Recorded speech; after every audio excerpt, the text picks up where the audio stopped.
prophetic anointing on you. You walk up to their people and tell them everything about their life, and they get saved.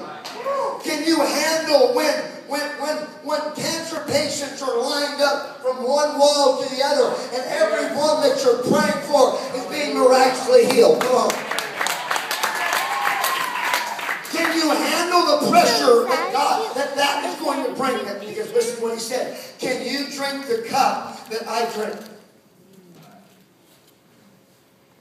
Because here's what happens. If I drink the cup, because this is what happens to many ministries that started off well.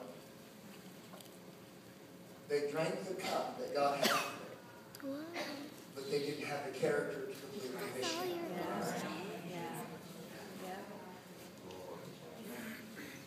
Can you drink it? Because here's what he says. Listen. He says, or be baptized with the baptism that I'm baptized with.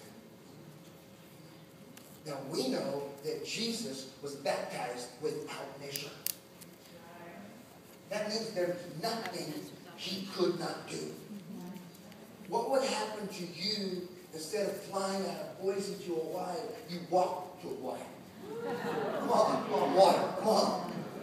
Would you think you're somebody? Come on. When that kind of power and that kind of glory and release, would you think you're somebody? Because here's the point. I'm not somebody. It's all because of his glory. It's not because of me. And what God has for this church is something beyond what you've been praying for.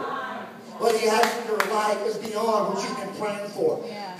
Pastor Mora, what he has for you and Sheila is beyond what you're going to see right now. He's beyond. They're literally, I'm prophesying right now. God is literally going to use you. I'm telling you, you know about politics in the church. And God is literally going to use you to destroy the politics in the church.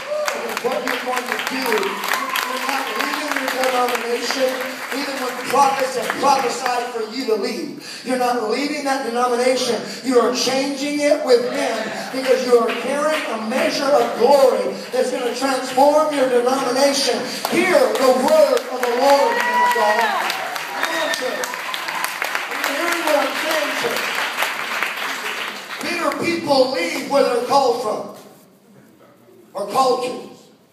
And what happens sometimes is Jesus says, can you handle when people discredit you?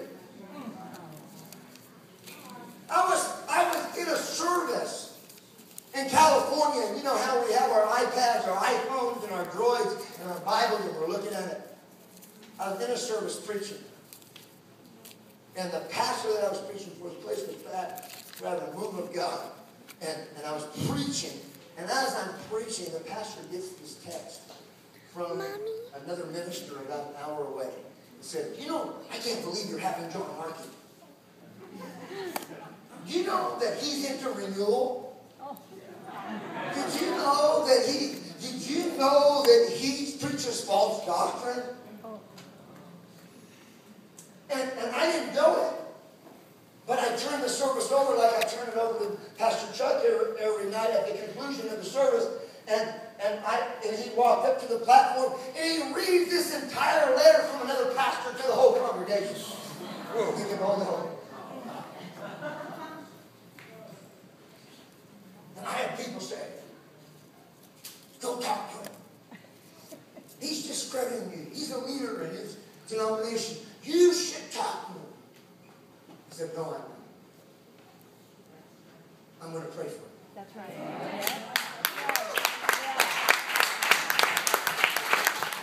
Because if he has that much energy to send that long of a text message,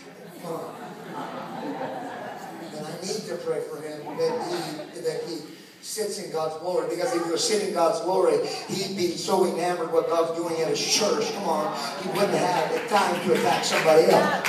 Come on, church. You're hearing what I'm saying? Here's the point, church. You know what? See, if we're out here feeding people, clothing people, taking care of their needs, the people love us. But once you start healing bodies, come on. Once you start casting devils out of people, once you start doing things that are miracles, guess what? You having signs and wonders, people will just try to discredit them. Do you know why? But here's the point. This valley is what I call crippled by the gate. And here's what happens when most of the church operates out of pity instead of power. In the book of Acts, there was a lame man crippled by the gate. He was crippled by the gate, and all the church could do was give him money. Come on. The guy is not an idiot. In fact, he's pretty intelligent. Because I don't see him at the welfare line. Come on. I don't see him at the homeless shelter. I see him right at the foyer in the church. Come on. Now, he had been there for a long time, which meant that means that his needs had been met. Come on. I don't want to get my needs met. I'll just come to people because the church people are very gullible. They'll feel sorry for my condition. Now, it doesn't mean that we don't do acts of kindness. Now, you have to understand that every Jew would never go to the temple without an offering. Right? So, what was that guy doing? That guy was stealing the Lord's offering. And by stealing the Lord's offering, it kept him crippled. It kept him in that place. But here's Peter.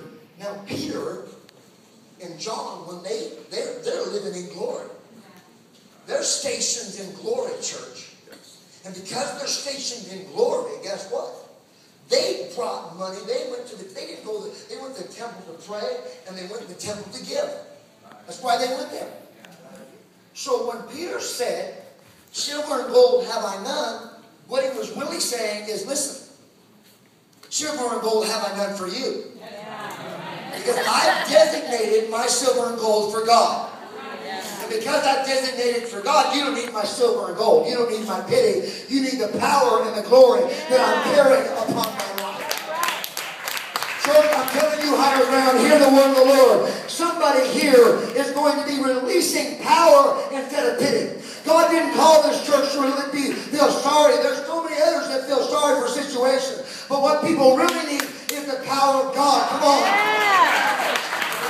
Well, what about compassion? Compassion isn't handing people $1 because it's easy to hand them $1. But sometimes when I've got to believe God, oh, come on.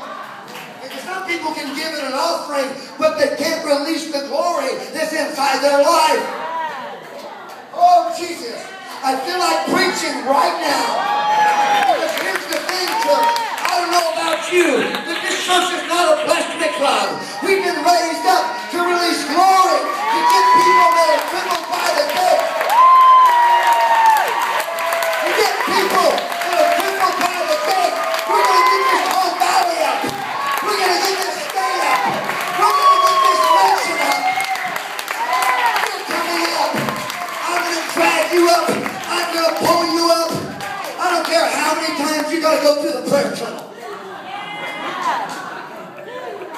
We're not going to leave you in the same condition.